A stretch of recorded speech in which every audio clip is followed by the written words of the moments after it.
ఆంధ్రప్రదేశ్ ప్రత్యేక హోదా అంశం మీద ఇవాళ ప్రతిపక్షాలు చేపట్టిన నిరసన కార్యక్రమాలు, దీక్షలు, ఆందోళనకు సంబంధించి కొంత ఉత్కంఠ వాతావరణం కనిపించే అవకాశం కనిపిస్తోంది. ఇప్పటికే ఎటువంటి అనుమతులు ఉండవని చెప్పి చాలా స్పష్టంగా ప్రభుత్వం వైపు నుంచి పోలీసులు స్పష్టం చేశారు. 28 తర్వాత అనుమతులు అడిగితే అప్పుడు ఇవ్వడానికి ఆలోచిస్తాం. ఇవాళ రిపబ్లిక్ డే సందర్భం, అలాగే రేపు ఎల్లుండి వైజాగ్ లో జరిగే సిఏఏ సమ్మిట్ సందర్భంగా ఎటువంటి అనుమతులు, ర్యాలీలకు అవకాశం లేదని చెప్పారు. కానీ ఉదయం బీచ్ లో యువత కొంతమంది అక్కడ చేరే అవకాశం ఉంది. మౌన దీక్ష కోసం ఇప్పటికే ఏర్పాట్లు జరుగుతున్నాయి. సాయంత్రం వైఎస్ఆర్సీపీ అన్ని జిల్లాల్లోనూ కూడా కొవ్వొత్తుల ప్రదర్శనకు, కొవ్వొత్తుల ర్యాలీకి నిరసన తెలియజేయడానికి వాళ్ళు ఇప్పటికే పిలుపునిచ్చారు. సాక్షాత్తు జగన్మోహన్ రెడ్డి పాల్గొంటారని స్పష్టం చేశారు. అరెస్ట్ చేసుకుంటారో ఏం చేసుకుంటారో మీ ఇష్టం అని ప్రభుత్వానికి చెప్పిన పరిస్థితి. నిన్న జగన్మోహన్ రెడ్డి ప్రెస్ మీట్ పెట్టారు. తీవ్రంగా ప్రత్యేక హోదాతో పాటు అనేక అంశాల మీద ప్రభుత్వాన్ని విమర్శించిన సందర్భం. ముఖ్యమంత్రి కూడా దానికి సమాధానంగా నిన్న సాయంత్రం ప్రెస్ మీట్ పెట్టిన పరిస్థితి. రిపబ్లిక్ డే సందర్భంగా దేశం అంతా సంబరాలు జరుపుకుంటుంటే మీరు ఇలాంటి దుర్మార్గపు కార్యక్రమాలకు పాల్పడతారా అని సీరియస్ గా ముఖ్యమంత్రి ప్రశ్నించారు. మరోవైపు జనసేన అధినేత పవన్ కళ్యాణ్ కూడా మీరు చేయలేనప్పుడు యువత సాధించుకుంటామంటే కూడా ప్రశ్నించే హక్కును కాలరాస్తారా? మొదట్లో 15 ఏళ్ళు అన్నారు, తర్వాత సంజీవన్ అన్నారు, తర్వాత ప్యాకేజీ చప్పట్లు కొట్టారు. ఇవాళ మీరు వదిలేస్తే మేము పోరాడకూడదా అని ప్రశ్నిస్తున్నారు. ఏం జరిగే అవకాశం ఉంది? ఇవాళ విషయంలో మాట్లాడదాం. మనతో పాటు డిసి గోవిందరెడ్డి గారు, ఎమ్మెల్సీ, వైఎస్ఆర్సీపీ సీనియర్ నాయకులు మనతో పాల్గొంటున్నారు. సాకే శైలజనాథ్ గారు, మాజీ మంత్రి, ఆంధ్రప్రదేశ్ కాంగ్రెస్ పార్టీ ఉపాధ్యక్షులు. ఇక లైవ్ లో అందుబాటులోకి వస్తున్నారు డాక్టర్ సిఎల్ వెంకట్రావు గారు, AP Swachhandhra mission executive director, Telugu Desam party senior నాయకులు లైవ్ లో అందుబాటులోకి వస్తున్నారు. కొద్దిసేపట్లో తెలకపల్లి రవి గారు మనతో జాయిన్ అవుతారు. వెంకట్రావు గారు, మొదట్లో 15 ఏళ్లు కావాలన్నారు, తర్వాత సంజీవని అన్నారు, తర్వాత ప్యాకేజీకి చప్పట్లు కొట్టారు. ఇవాళ మీరు వదిలేస్తే ఆంధ్రప్రదేశ్ హక్కును అడుగుతున్న వాళ్లను కూడా ప్రశ్నించే హక్కు లేదని ఎందుకు అడ్డుకుంటున్నారు? ఇది జనసేన అధినేత పవన్ కళ్యాణ్ మిమ్మల్ని అడిగిన ప్రశ్న. మారుతున్న పరిస్థితుల్లో ఆర్థిక విధానాలు, ఆనాడు పివి నరసింహారావు గారు ఆర్థిక సంస్కరణలు ప్రవేశపెట్టారు. అలాగే దేశ పరిస్థితులను బట్టి ఈరోజు జిఎస్టీ మనకు అందుబాటులోకి వచ్చింది. జిఎస్టీని అన్ని పార్టీలు సమర్థించాయి. 32% ఇస్తుందని 42% రాష్ట్రాలకు ఇస్తున్నారు. మరిన్ని అధికారాలు ఇస్తున్నారు. కొన్ని స్కీములన్నీ విలీనం చేశారు. ప్రత్యేక హోదా అనేది పూర్తిగా అసలు మనం తొలగించేస్తామంటున్నారు. మనం ఒకటి అర్థం చేసుకోవాల్సింది, 11 రాష్ట్రాలకి ప్రత్యేక హోదా ఇచ్చారు. ఆ 11 రాష్ట్రాలకి గత 13 సంవత్సరాలుగా ఏమి సాధించారని ఒక పట్టిక వేసుకుంటే, ఇవాళ మన ఆంధ్రప్రదేశ్ రాష్ట్రానికి 2.5 సంవత్సరాల్లో కేంద్ర ప్రభుత్వం కనీ విని ఎరుగని జీవితంలో స్వాతంత్రం వచ్చిన తర్వాత ఇన్ని నిధులు కానీ, ఇన్ని పథకాలు కానీ, ఇన్ని ప్రాజెక్టులు కానీ ఇచ్చిన దాఖలాలు ఎక్కడా లేవు. పోలవరం ప్రాజెక్టు 40,000 కోట్లు ఇస్తున్నారు. అలాగే ఎక్స్టర్నల్ ఎయిడెడ్ ప్రాజెక్ట్స్ మనం మొత్తం కూడా 33,000 కోట్లకు మనం రంగం సిద్ధం చేశాం. ఇప్పటికే 9,500 కోట్లకు ప్రాజెక్టులు సూత్రప్రాయంగా అంగీకరించారు. మిగతా ప్రాజెక్టులు కూడా సిద్ధమవుతున్నాయి. ఇన్ని చేస్తుంటే మారుతున్న తరుణంలో రేపు మార్చి 31 తర్వాత కొన్ని రాష్ట్రాలకు మేము కొనసాగించట్లేదు, అసలు అది ముగిసిన అధ్యాయం అంటున్నారు. ఆ ప్రత్యేక హోదా వల్ల ఒరిగింది ఏమి లేదు. ఎంత స్పష్టంగా ఆంధ్రప్రదేశ్ ప్రభుత్వానికి ఉన్న క్లారిటీ ఆంధ్రప్రదేశ్ యువతకు కానీ, లేకపోతే ప్రధాన ప్రతిపక్షంగా ఉన్న వైసీపీకి కానీ, కాంగ్రెస్ కానీ, వామపక్షాలకు కానీ, జనసేనకు కానీ ఎందుకు లేదనుకుంటున్నారు? వాళ్ళు రాజకీయ ఉనికి కోసం అమాయకులైన విద్యార్థులు రెచ్చగొడుతున్నారు. ఇవాళ ఎవరు వస్తున్నారు? ఎవరు రాట్లా. తల్లిదండ్రులు చెప్పారు వాళ్ళ పిల్లల్ని చదువుకోవాలని, ప్రయోజకులు కావాలని, విదేశాలకు వెళ్లాలని. పీడీ చట్టాలు పెట్టించుకుని కేసులకు వెళ్లి పాస్పోర్ట్లు రద్దయిపోయి విదేశాలకు వెళ్లకుండా కావడానికి పోలీస్ స్టేషన్లకు, కోర్టుల చుట్టుకు వెళ్లాలని ఏ తల్లిదండ్రులు కోరుకోట్లా. వీళ్ళు కొంతమందిని ఆ రోజు తుని సంఘటనలో ఎలాగైతే రాష్ట్రంలో ఉండే విద్రోహ శక్తులన్నీ జమయ్యి అక్కడ కూడి వచ్చి రాష్ట్రంలో వివిధ ప్రాంతాల నుంచి ఈ రాజకీయ పార్టీలు సేకరించి తీసుకొచ్చిన సంఘటన తప్పనించి విజ్ఞత కలిగిన మేధావులు, విద్యార్థులు ఎవరు కూడా కాదు. వీళ్ళందరూ కూడా కాంగ్రెస్ పార్టీ లేదా వైఎస్ఆర్ పార్టీ కార్యకర్తలు తప్పనించి విజ్ఞత గల మేధావులు, విద్యార్థులు ఎవరు లేరు. వీళ్ళేదో రెచ్చగొట్టి అక్కడి నుంచి పోగు చేసుకుని వస్తున్నారు తప్పనించి ఎవరు కూడా విద్యార్థులు అర్థం చేసుకున్నారు. ఆంధ్రప్రదేశ్ రిపబ్లిక్ డే వేడుకల్లో గవర్నర్ నరసింహన్ పాల్గొన్నారు. ప్రస్తుతం వారు ఫ్లాగ్ హోస్టింగ్ చేస్తున్నారు. లైవ్ చూద్దాం. ఈ గీతం అందరూ లేచి నిలబడి వందనం చేయాలి.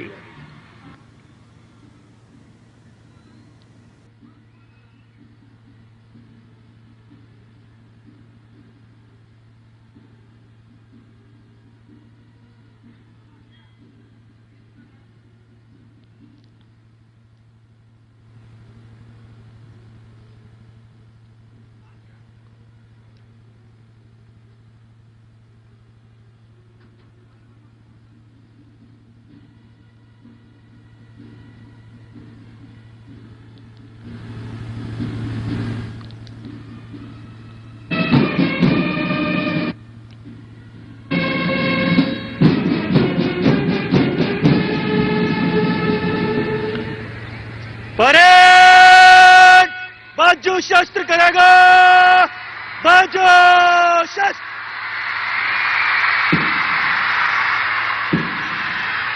పతాక సహాయకులుగా వ్యవహరించారు ఆర్ఐ అజయ్ కుమార్ గారు.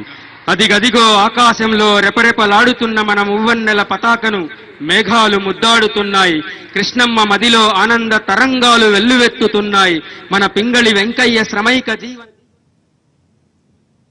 రైట్. జాతీయ పతాకాన్ని ఆవిష్కరించిన తర్వాత గౌరవ వందనం స్వీకరిస్తున్నారు గవర్నర్. ఇక మనం మళ్ళీ చర్చలోకి వెళ్దాం. గోవిందరెడ్డి గారు, మారిన పరిస్థితుల రీత్యా ఉన్న పరిస్థితులను అర్థం చేసుకోకుండా ప్రతిపక్షాలు ఒకవేళ అర్థం చేసుకున్నట్టు నటిస్తూ రాజకీయ ప్రయోజనాల కోసమే ఇదంతా చేస్తున్నాయి. ఇది వెంకట్రావు గారు చెప్పింది. ఇప్పుడు మారిన పరిస్థితులు అంటున్నారు ఆయన. అంటే కేంద్ర ప్రభుత్వం ఏదైనా కూడా రాజ్యాంగం అమెండ్మెంట్ చేసి ప్రత్యేక హోదా ఏ రాష్ట్రాలకు భవిష్యత్తులో ఇవ్వబోము, ప్రత్యేక హోదా అనేది ఉండదు అనేది ఎక్కడైనా చెప్పినారా? ఆ అవసరాలను బట్టి ప్రత్యేక హోదా ఇచ్చేటువంటి కార్యక్రమం కానీ అదంతా ఉంది ఇప్పటికి కూడా.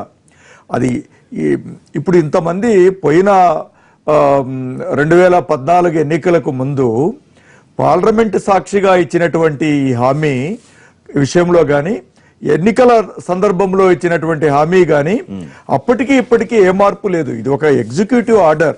ఇప్పుడు ఏదో ప్లానింగ్ కమిషన్ పోయి నీతి ఆయోగ్ వచ్చినంత మాత్రాన ఎక్కడ కూడా ఈ ప్రత్యేక హోదా ఇవ్వాల్సినటువంటి అవసరం లేదు అని చెప్పి ఎక్కడ కూడా చెప్పలేదు. ఇవ్వాల్సిన అవసరం ఉన్నప్పుడు ఇచ్చేటువంటి వెసులుబాటు ఉంది తప్ప ఇందులో అసలు ఇవ్వడానికి వీలు లేదు అనేటువంటిది ఎక్కడా లేదు అనేది ఒక మాట నేను చెప్తున్నాను. రెండోది, ఇదందరూ కూడా ఎన్నికల హామీలో ఇచ్చినటువంటిది. బీజేపీ కానీ తెలుగుదేశం ప్రభుత్వం కానీ కావాలన్నది. దురదృష్టకరమైనటువంటి విషయం ఏమంటే మీరు చెయ్యరు, ఇంకొకరిని చేయనీయరు. చేయడానికి కూడా మీరు అడ్డం పడుతున్నారు. ముఖ్యమంత్రి గారు ఏమంటున్నారు, ఆయన అసలు ప్రత్యేక హోదా వస్తే పారిశ్రామిక రాయితీలు వేరు అంటున్నారు.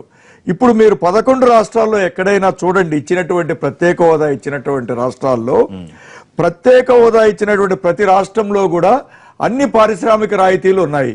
ఇన్కమ్ ట్యాక్స్ ఎగ్జంప్షన్స్ ఉన్నాయి, సెంట్రల్ ఎక్సైజ్ ఎగ్జామ్స్ ఉన్నాయి. అవన్నీ వచ్చేస్తాయని చెప్తున్నారు. ముఖ్యమంత్రి గారు మళ్ళీ చెప్పింది నిన్న సాయంత్రం ప్రెస్ మీట్ లో, ప్రత్యేక హోదాతో ఏమైతే వస్తాయో వాటన్నిటికీ సమానంగా ఇస్తున్నప్పుడు పేరు కోసం ఎందుకు పాకులాడడం? ఎక్కడ ఇస్తున్నారు సార్? ఇప్పుడు ప్రత్యేక హోదా కోసం రాయితీలు ఇస్తే ఏమేమి రాయితీలు ప్రకటించింది అనేది మనకు తెలుసు. ఏదైనా రాయితీలు ప్రకటించినారో అవన్నీ అంటే గన అవన్నీ విభజన చట్టంలో ఉండేటువంటి హామీలు మాత్రమే. ఏది ఒక్కటి కూడా చేయలేదు. రెండో విషయం కూడా మీరు గమనించాలి. ఇప్పుడు ఆంధ్రప్రదేశ్ విభజన జరిగినప్పుడు పక్క రాష్ట్రాలు ఏవి కూడా అబ్జెక్షన్ పెట్టడం లేదు, విభజించవద్దు, ఎందుకు ఈ రాష్ట్రం ఇబ్బంది పడుతుంది అని చెప్పి. కానీ ఆంధ్ర రాష్ట్రానికి ప్రత్యేక హోదా ఇస్తామంటే పక్క రాష్ట్రాలన్నీ అబ్జెక్షన్ పెట్టినాయి. తమిళనాడు అబ్జెక్షన్ పెట్టింది, ఒరిస్సా అబ్జెక్షన్ పెట్టింది, మహారాష్ట్ర పెట్టింది. ఎందుకు పెట్టారు? ఇక్కడికి ఇది ఇస్తే గిన వాళ్ళకి అక్కడ వచ్చేటువంటి ఈ పరిశ్రమలు కానీ మిగతా అన్ని కూడా ఆంధ్ర రాష్ట్రానికి తరలిపోతాయనేటువంటి భయం. శైలజానాథ్ గారు, ఆంధ్రప్రదేశ్ యువతను మీరే రెచ్చగొడుతున్నారు ప్రతిపక్షాలు, వెంకట్రావు గారు చెప్పిన మాటలను బట్టి. డాక్టర్ వెంకట్రావు గారు నాకు సీనియర్ చదువుకునే రోజుల్లో. నేను వెంకట్రావు గారు మారుతుంటే పాపం చంద్రబాబు నాయుడు గారిని సపోర్ట్ చేయడానికి ఇబ్బంది పడుతున్నట్టు అనిపించింది నాకు. క్లారిటీ ఒకటే, ప్రత్యేక కేటగిరీ హోదా మారిన పరిస్థితులు అవసరం లేదు. అసలు ప్రత్యేక కేటగిరీ హోదాలు వచ్చే లాభాలు అసలు ఒకసారి గుర్తెచ్చుకోమని కోరుతా ఉన్నాను. నిన్న ఆయన చదివి వినిపించమన్నారు, ఎవరు వినిపించలేదని ముఖ్యమంత్రి అంటున్నారు. అసలు దీనివల్ల ఏం జరుగుతాయో మీరన్నా చెప్పండి, లేకపోతే ప్రెస్ కన్నా చెప్పండి, ప్రెస్ నాకు చెప్తారని అడిగారు. ఎవరు చెప్పట్లేదు అన్నారు. ఎవరు రోజు ఇప్పటికీ బహుశా చంద్రబాబు నాయుడు గారికి అండ్ కోకి సమయానుకూలంగా జ్ఞాపశక్తి లేకుండా పోద్ది. ఈ రోజున సెంట్రలీ ఎయిడెడ్ స్కీమ్స్కి 90% గ్రాంట్గా వస్తుంది రాష్ట్రానికి. ఇప్పుడు 30-40 లేకపోతే 65-40 ఇట్లా ఉంటుంది. స్కీములు మెర్జ్ చేయలేదు సార్, స్కీములను ఆపేశారు. గవర్నమెంట్ ఆఫ్ ఇండియా అనేకమైన సోషల్ వెల్ఫేర్ స్కీమ్స్ని ఆపేశారు. అట్లాగే డబ్బులు పెంచారు, ప్రత్యక్షంగా ఇచ్చే డబ్బులని. నేను పెద్దలు ఇంకా వెంకట్రావు గారిని ఎందుకంటే అనలేను, కానీ ఎన్ని లక్షల కోట్లు ఎక్స్ట్రా వచ్చినాయి ఈ పెంపుదలలు లేని కాలంలో, అంటే మేమున్న కాలంలో, మీరున్న కాలంలో. 100 కోట్లు 50 కోట్లు తప్పనిస్తే అందుకని మార్పులు ఏం లేవు. కేవలం ఆంధ్రప్రదేశ్ మాత్రమే ఇచ్చినారా? ఆ దేశంలో అన్ని రాష్ట్రాలకి ఇచ్చినారు. ఆంధ్రప్రదేశ్లో ఉన్న ప్రత్యేక పరిస్థితుల దృష్ట్యా ఆ రోజున Bharatiya Janata party, Congress party, Telugu Desam party, Jagan Reddy party ఇట్లా అన్ని రాజకీయ పార్టీలు ఈ రాష్ట్రాన్ని అనేక కారణాల రీత్యా విభజించడానికి కారణమయ్యాయి. అప్పుడు భారతదేశం ఈ రాష్ట్రానికి వాగ్దానం చేసింది, లేకుంటే భారతదేశం మార్చేసింది. ఈ సమాఖ్య దేశంలో మీకు 5 ఏళ్ళు ప్రత్యేక కేటగిరీ హోదా ఇస్తున్నామని చెప్పింది. ప్రధానమంత్రి మన్మోహన్ సింగ్ ఇంట్లో చెప్పలే, ప్రధానమంత్రిగా చెప్పారు ఆఖరికి. దాన్ని ఎండార్స్ చేస్తూ బీజేపీ నాయకత్వం, చంద్రబాబు నాయుడు తంటగాడుతున్న బీజేపీ నాయకత్వం మేము 10 సంవత్సరాలు అమలు చేస్తామని బుక్కులు రాసి పెట్టారు. అమలు చేస్తామని 10 ఏళ్ళు చాలదు, 15 ఏళ్ళు కావాలని సదరు పెద్ద మనిషి చంద్రబాబు నాయుడు గారు అడిగారు. ఈ నిన్న వరకు నేను నిన్న కూడా ఏం మాట్లాడే అసలుకి టీవీలో బహుశా వెంకటరావు సార్ చూసినట్లేడు. ప్రత్యేక ప్యాకేజ్ తీసుకుంటాం, ప్రత్యేక కేటగిరీ హోదా కోసం అడుగుతూనే ఉంటాం, ఒత్తిడి చేస్తూనే ఉంటాం అని చెప్పాడు. మరి 2 సమానమైనప్పుడు, దీనికంటే అది ఎక్కువైనప్పుడు మళ్ళీ ఈ యొక్క ముక్తాయింపు ఏంటి? ఇదేంటంటే క్లారిటీ ఉందండి. రాష్ట్ర ప్రయోజనాలని చంద్రబాబు నాయుడు తన సొంత ప్రయోజనాల కోసం మోడీ దగ్గర బలి పెట్టాడు, వాటిని వదిలేశాడు. ఈ రోజున ఎక్స్టర్నల్లీ ఎయిడెడ్ స్కీమ్ కి గవర్నమెంట్ ఆఫ్ ఇండియా అనే బాధ్యత వహిస్తుంది. అది తీసుకుంటున్నారా? పోలవరం మాట్లాడారండి, ఆయనే మాట్లాడారు. Okay, no problem. ఇంకొక మాట ముగించండి. తెలుగుదేశం పార్టీ స్పష్టంగా చెప్పాలి, బీజేపీ స్పష్టంగా చెప్పింది మేము ఇయ్యం అని. మీ సంగతి చెప్పండి. దాదాపు అదే స్పష్టం చేశారు. చెప్పి ఇంకా సరే ప్రజాక్షేత్రం రండి. ఇదే పాయింట్. ఇప్పుడు చాలా స్పష్టం చేస్తున్న బీజేపీ, అంతే స్పష్టానికి దగ్గరగా ఉన్న తెలుగుదేశం పార్టీ ప్రత్యేక హోదా గురించి ఒక స్టాండ్కి వచ్చాయి. మరి అసలు లేని హోదా, ఇవ్వని హోదా గురించి ప్రతిపక్షాలు అనవసరంగా పోరాటం చేస్తున్నాయా? ఇది నిజంగానే ఒక వృధా ప్రయాసగా మిగిలిపోతుందా చివరికి? ఇప్పుడు ఇవ్వలేదు, ఇవ్వమని చెప్పారనుకోండి, చెప్పగానే దాన్ని విధిరేతలాగా ఆమోదించి తీరాల్సిందేనా? ప్రజాస్వామ్యం అనే దాంట్లో ప్రజలు అనేవాళ్ళు ప్రతిఘటించడం, నిరసన తెలపడం అనేటటువంటి హక్కు అనేది ఒకటి ఉంటుందా లేదా? రాష్ట్రానికి, ఒక రాష్ట్రం మొత్తానికి ఉంటుందా లేదా?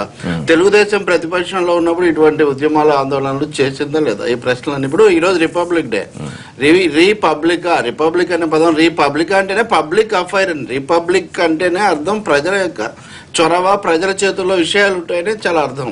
వెంకట్రావు గారు చెప్తున్నారు, అక్కడికి ఎవరెవరు వస్తున్నారు, ఏం తెలియని వాళ్ళు వస్తున్నారు, వాళ్ళకేం తెలియదు. సార్, దయచేసి రాష్ట్రాన్ని, ప్రజలను, ప్రతిపక్షాలను, విద్యార్థులను, యువతను, మేధావులను అవమానించకండి.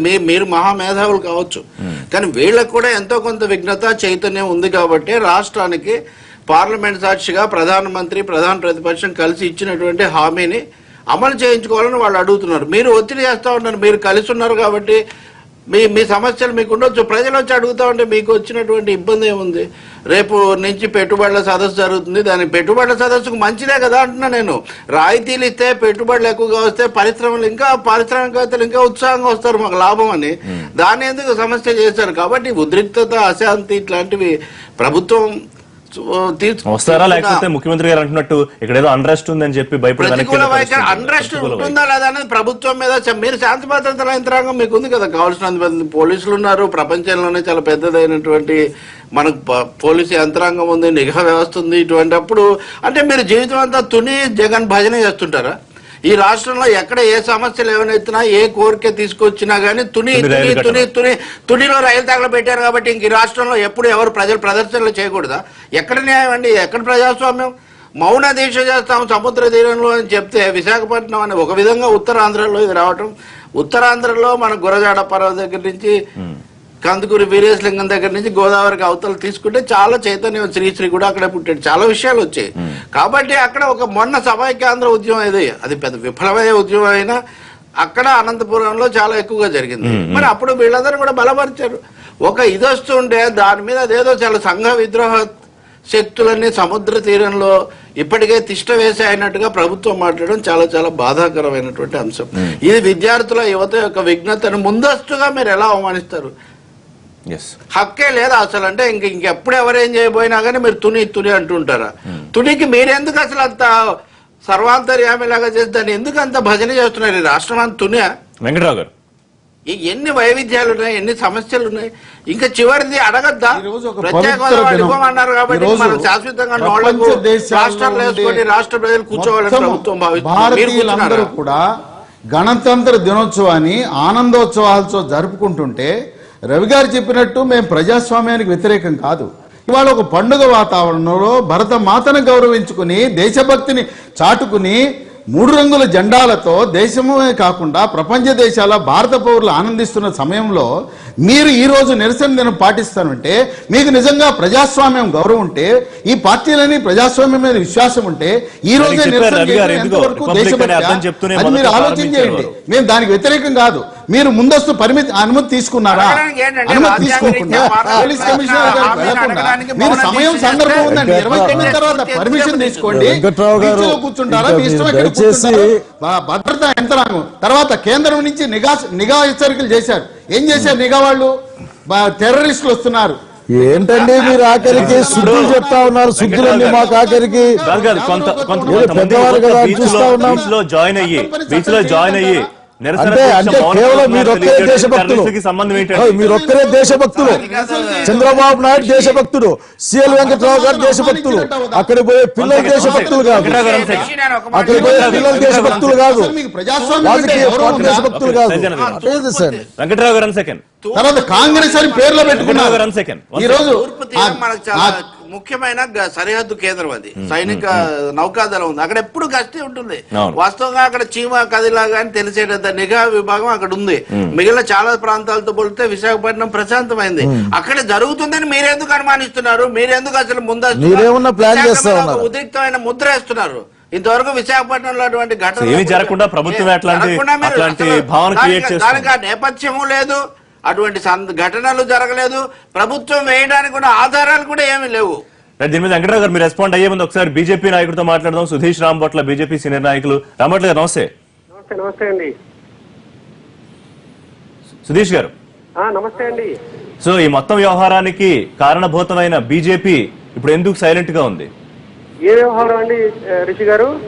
ప్రత్యేక హోదా అండి. మీకు తెలియని చెప్పండి. స్పష్టంగా చెప్పడం జరిగింది. అంతకు మించిన ప్యాకేజీ రాష్ట్రానికి ఇస్తామని చెప్పడం జరిగింది.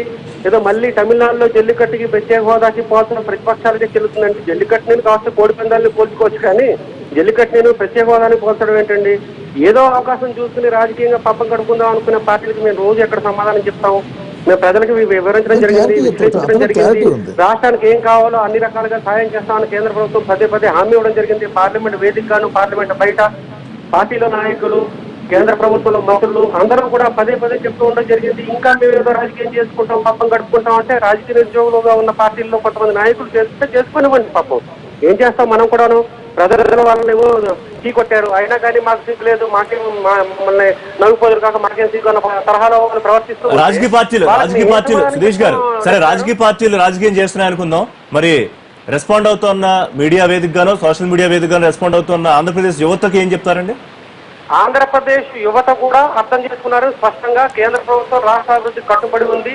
రాష్ట్రానికి ఏం కావాలో అన్ని రకాలుగాను సాయం చేస్తోంది. ఓ పోలవరం ప్రాజెక్టు కానీ, ఓ మిగిలిన ప్రాజెక్టు కానీ, అమరావతి నిర్మాణం కానీ ప్రతిదానికి కూడా కేంద్రం అన్ని రకాలుగా సాయం చేస్తోంది. ఇవాళ ఉన్న పరిస్థితుల్లో ప్రత్యేక హోదా వల్ల ఉపయోగం లేదని రాష్ట్ర యువత అర్థం చేసుకున్నారు. రాష్ట్ర యువత అంటే ఏదో కొంతమంది రాజకీయ పార్టీల్లో ఉన్న యువ నాయకత్వం కాదండి. రాష్ట్ర యువత అంటే కోట్లాది మంది యువకులు వాళ్ళు అర్థం చేసుకున్నారు. మోడీ గారి నాయకత్వంలో దేశం ముందుకెళ్తోంది, మనకు ఉద్యోగ అవకాశాలు పెరుగుతున్నాయి, ఉపాధి అవకాశాలు పెరుగుతున్నాయి. వాళ్ళు అర్థం. సుధీష్ గారు ఓకే, కాసేపు కరెక్టే అనుకుందాం. సుధీష్ గారు, మోడీ గారి నాయకత్వంలో ముందుకెళ్తున్న భారతదేశం ఓకే, ఇదే మోడీ గారు ఎన్నికల ముందు ప్రత్యేక హోదా గురించి ప్రస్తావించిన ప్రధానమంత్రి అభ్యర్థి వాళ్ళ ప్రధానమంత్రిగా పలానా కారణాలతో మీకు ఆంధ్రప్రదేశ్ ప్రత్యేక హోదా ఇవ్వలేకపోతున్నాము, ఇదిగో ఇలా చేస్తామని ప్రధాని వారు ఎందుకు చెప్పలేకపోతున్నారు? వారు ఎందుకు అడ్రస్ చేయలేకపోతున్నారు ఆంధ్ర యువతని?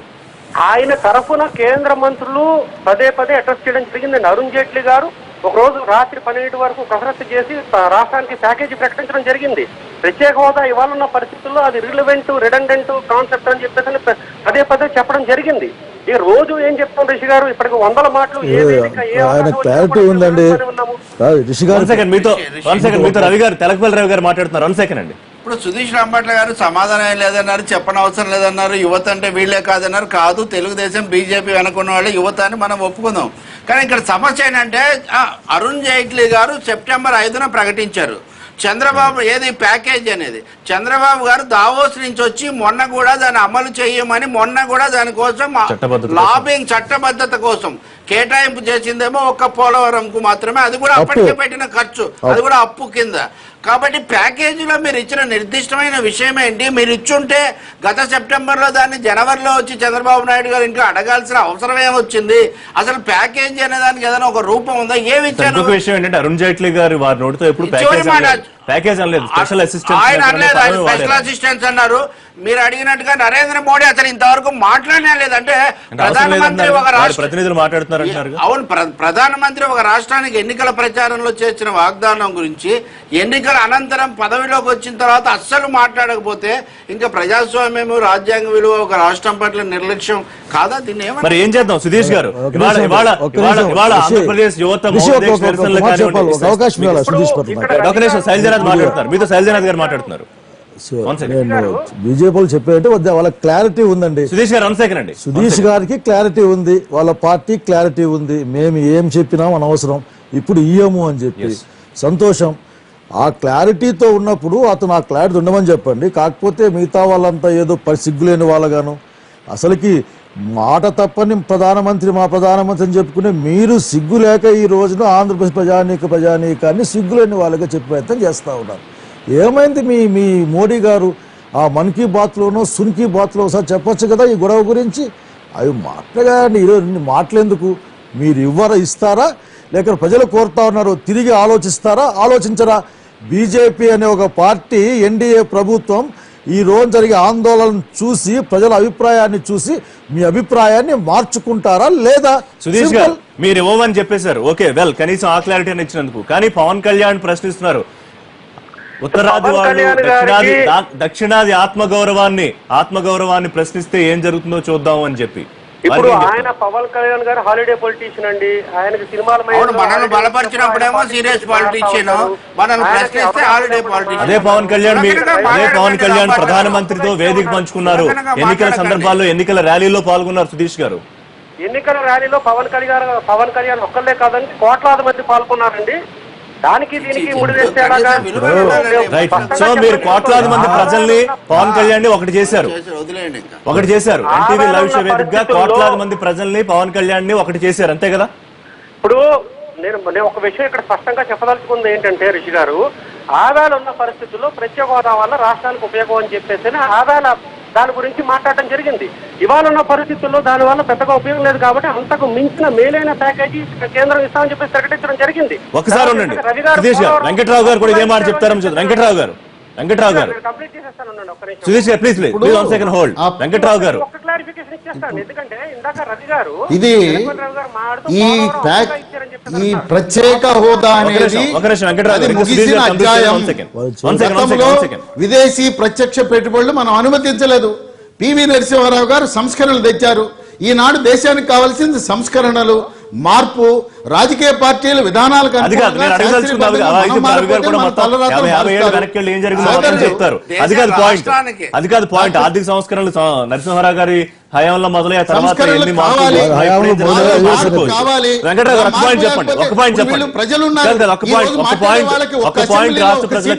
వెంకట్రావు గారు కొంతమంది మాట్లాడుతున్నారు, వాళ్ళకి సుధీష్ రాంబోట్ల చాలా క్లియర్ గా ప్రజలు తిరస్కరించారు. వెంకట్రావు గారు ప్లీజ్ లిసన్ టు మీ. మీరు గెలిస్తే ఏమైనా చేసేస్తారా వెంకట్రావు గారు? 90%, 10% మీరు గెలిస్తే ఏమైనా చేసేస్తారా? 10% గురించి అనకూడదా? మీరు ప్రజల్ని మోసం చేస్తే ఊరికే ఉంటారా? నరేంద్ర మోడీ రాష్ట్రానికి రావాలి. సంస్కరణ లేకపోతే దేశం ఎలా ముందుకు వెళ్ళాలి? ఈ జీఎస్టీ వచ్చింది, అమల్లోకి వచ్చింది. జీఎస్టీ అమల్లోకి వచ్చినాక కాలం చెల్లిన విధానాలు కావాలా? రాష్ట్ర ప్రగతి, దేశ ప్రగతి కావాలా? కేంద్ర నిఘా వర్గాలు హెచ్చరికలు జారీ చేసిన నేపథ్యంలో అసలు ఈస్టర్న్ నేవల్ కమాండ్ ఉంది, విదేశీ ప్రతినిధులు వచ్చారు, అసమర్థుల 4000 మంది ప్రతినిధులు వచ్చారు, 42 దేశాల నుంచి విదేశీ ప్రతినిధులు వచ్చారు. రాష్ట్ర ప్రతిష్టం కావాలి, దేశ ప్రతిష్టం కావాలి. కేంద్ర ప్రభుత్వ అధీనంలో జరుగుతుంది భాగస్వామ్య సదస్సు. మీరు ఇది ఒక విద్రోహ దినం కింద చేయాలనుకున్నారా? గణతంత్ర దినం అంటే మనం సెలబ్రేట్ చేసుకోవాలనుకున్నారా? భారత జాతీయ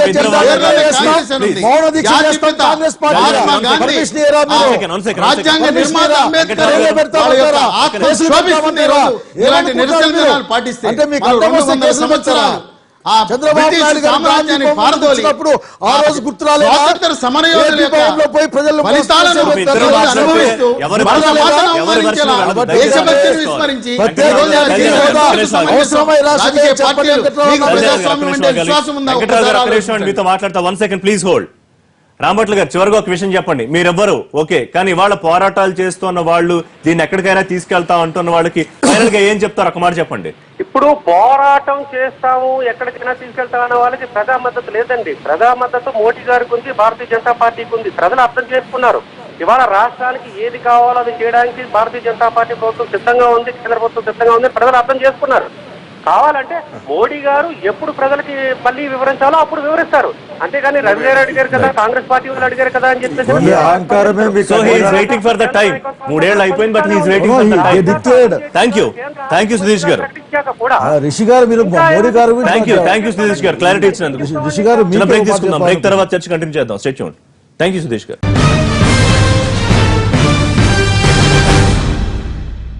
back to live show. Govinda Reddy garu, ఇవ్వవలసిన కేంద్రాన్ని వదిలేసి వైసీపీ కేవలం టీడీపీని ఎందుకు టార్గెట్ చేస్తోంది? పాయింట్ నెంబర్ 2, యువత కార్యక్రమానికి మద్దతు ఇవ్వకుండా మీరు ప్రత్యేకంగా ఎందుకు విడిగా కార్యక్రమాన్ని తీసుకున్నారు? క్రెడిట్ గేమే కదా. అంటే ఇప్పుడు తెలుగుదేశము అంతా కూడా మిస్లీడ్ చేస్తా ఉంది. ఆయన ఏమంటున్నారు ముఖ్యమంత్రి గారు, దీనికి నాకు చెప్పండి మీరు ప్రత్యేక హోదాకు లేక ప్యాకేజీకి అసలు ఏం తేడా ఉందో అని అంటున్నారు. ప్రత్యేక హోదా వల్ల ఇప్పుడు ఇచ్చినటువంటి అన్ని రాష్ట్రాల్లో ఏదైతే బెనిఫిట్స్ వస్తున్నాయో ఇక్కడ కూడా అన్నీ వస్తాయి ప్రత్యేక హోదా వల్ల. రైట్, కానీ ఇప్పుడు లేదు అని చెప్పేసి చాలా క్లియర్ గా మీరు కూడా ఉన్నారు కదా సుధీష్ గారు, అసలు లేదు, ప్రధానమంత్రి చెప్పక్కర్లేదు, మా ప్రతినిధి చెప్తే చాలు అని. మరి లేదని చెప్పిన తర్వాత ఏం చేయాలి? అంటే బీజేపీ వాళ్ళు లేదు అని చెప్పిన దాన్ని, ఇచ్చిన దాన్ని మనం డెమోక్రటిక్ గా దాన్ని గట్టిగా మనము సాధించుకోవడానికి తెలుగుదేశం పార్టీ కూడా ఏదైతే కూడా ఈ రాష్ట్ర ప్రయోజనాల కోసము పనిచేసి మద్దతు ఇవ్వాలా. ఇప్పుడు తమిళనాడులో అదే అయింది. తమిళనాడులో అన్నాడీఎంకే ముఖ్యమంత్రి గారే స్వయంగా 51 మంది ఎంపీలు తీసుకొని పోయి ప్రధానమంత్రి గారి దగ్గర కూర్చున్నారు. అట్లాంటిది మీరు అట్లాంటి ఒత్తిడి తీసుకురాకుండా ఏదైనా ఒక ఇష్యూనే కదా సార్. ఇంత చిన్న ఇష్యూ కోసమే 51 మంది ఎంపీలు తీసుకుపోతే ఇంత పెద్ద రాష్ట్రాభివృద్ధి కోసం ఉండేటువంటి సమస్య కోసం మనం అందరం కలిసి పనిచేయలేమా? ఇప్పుడు ఈ స్ఫూర్తితో మళ్ళీ ఇంత ఉద్యమం ఉధృతం చేస్తా ఉన్నారు. మధ్యలో 4 నెలలు ఎందుకు సైలెంట్ గా ఉన్నారు? సైలెంట్ గా ఎప్పుడు లేము, జరుగుతానే ఉంది ఈ కార్యక్రమాలంతా కూడా. ఒక అపోజిషన్ పార్టీ హీట్ లేదు కదా, ఇంత హీట్ లేదు కదా. ఇప్పుడు హీట్ ప్రభుత్వం సృష్టించింది, వాస్తవానికి అక్కడ ఇంకా ఏం జరగకుండా. ఇప్పుడు ప్రతి ఒక్క అనేక ఇష్యూస్ ఉన్నాయి. మా శక్తి వంచన లేకుండా కూడా మేము చేస్తున్నాము. దీని అన్ని విధాలుగా కట్టలు చేసేది మాత్రమే గవర్నమెంట్. రాష్ట్ర ప్రభుత్వమే మిస్లీడ్ చేయడం ఒకటి, దీన్ని ఏ విధంగా అనగదొక్కాలని చెప్పడం ఒకటి, ఇది చేయడం చాలా బాధాకరమైనటువంటి విషయం. సల్జనాథ్ గారు, ఇవాళ ఒక్కరోజు ఆగి ఉండి లేకపోతే సిఐ సమ్మిట్ ఏదో జరిగిపోయి ఉండి తర్వాత 29 తర్వాత అనుమతులు అడుగుంటే వచ్చేదా? అప్పుడు నిరసన మరింత ఉధృతంగా తెలియజేసే అవకాశం వచ్చి ఉండేదా? అసలుకి చంద్రబాబు నాయుడు గారు ఏ రోజుకి ఏ మాట మాట్లాడాలంటే ఆ మాట మాట్లాడతారు. చరిత్ర నిరూపించిన సత్యం అది. ఆయన దుర్మార్గులు అన్నారు. రిపబ్లిక్ డే నాడు దేశం అంతా సంబరాలు చేసుకుంటుంటే మీరు ఇలా వారికి ప్రత్యేకమైన డెఫినేషన్లు ఉంటాయి. వారు చేస్తే సన్మార్గం, ఇంకోటి చేస్తే దుర్మార్గం. రిపబ్లిక్ డే రోజున గౌరవంగా జెండాకు దండం పెట్టుకుని ఇట్లా అన్డెమోక్రటిక్ గా పోతుంది.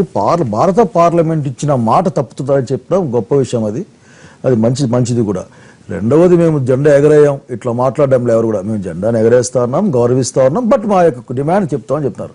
నేను ఒక్కటే సింపుల్ అడిగేది ఒకటే చంద్రబాబు నాయుడు గారిని, ఇప్పటికైనా వారు బేస్జాలకు పోవాల్సిన అవసరం లేదు. వారు తనకున్న ఒక అన్డెమోక్రటిక్ యాటిట్యూడ్ని పక్కకు పెట్టాలి. ఎందుకంటే ఈ రాష్ట్రంలో ఏ సమస్య వచ్చినా ఎన్నిసార్లు అఖిల పక్షాన్ని డిమాండ్ చేసినా ఆయన తీసుకెళ్లరు. ఆయన ఒక్కడే అన్ని పనులు చేస్తారనుకుంటే జై నిర్వాకం ఇది. అంటే ఈ రాష్ట్రానికి ఒక హోదా అకార్డెడ్ అండి, ఇచ్చేదిగా సమస్య. ఆల్రెడీ 14లో మార్చి 1 తారీఖు అనుకుంటాను, ఆ రోజున కేంద్ర క్యాబినెట్ నిర్ణయం అయిపోయింది. ఆ క్యాబినెట్ నిర్ణయం ఇంతగా ఇంప్లిమెంటేషన్లో ఉంది. దాంట్లో 2 విషయాలు ఉన్నాయి. ఒకటి ముంపు మండలాల తరలింపు, రెండవది ప్రత్యేక కేటగిరీ హోదా. కనుక అంతా చేతులు పెట్టి తీసుకోమంటే తీసుకోలేకపోవడం, పైగా నిందలేయడం మంచిది కాదండి. ఈ రోజున ప్రత్యేక కేటగిరీ హోదా మూమెంట్కి అతను నాయకత్వం వహించమని నా డిమాండ్. అతను నాయకత్వం వహించాలి. Why because is not only president of Telugu Desam party, అతను ఆంధ్రప్రదేశ్ రాష్ట్ర ముఖ్యమంత్రి, మా ప్రతినిధి.